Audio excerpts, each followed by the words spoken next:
বেলুনিয়ার ক্রীড়া প্রেমীদের দীর্ঘদিনের অপেক্ষার অবসান ঘটিয়ে শুরু হলো বহুল প্রতীক্ষিত ওরিয়েন্টাল ফুটবল টুর্নামেন্ট। বেলুনিয়া বিদ্যাপীঠ মিনি স্টেডিয়ামে আয়োজিত এই টুর্নামেন্ট চ্যাম্পিয়ন দলে পাবে 2 লক্ষ টাকা আর রানার্স আপ দল পাবে 1.5 লক্ষ টাকা এবং ট্রফি। প্রদীপ প্রজ্বলনের মাধ্যমে টুর্নামেন্টের শুভ উদ্বোধন করেন দক্ষিণ জেলার সভাধিপতি দীপক দত্ত।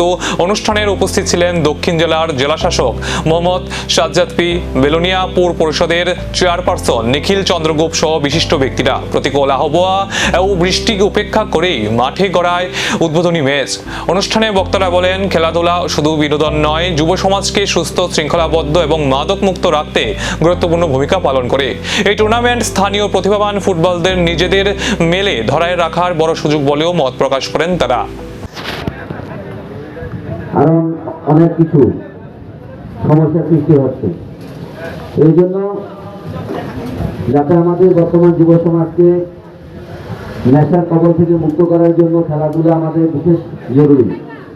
আমাদের মাননীয় জেলাশাসক বলেছেন আপনাদের যে আমাদের দক্ষিণ জেলায় সারা রাজ্যের মধ্যে এই নেশা মুক্তি ফুটবল থেকে শুরু করে ট্যালেন্ট চার্জ থেকে শুরু করে বিভিন্ন রকমের খেলা শুরুটা হয়েছে জমজমাট। এখন দেখার কে জিতে নেয় 2 লক্ষ টাকার শিরোপা আর ফুটবল প্রেমীদের হৃদয়।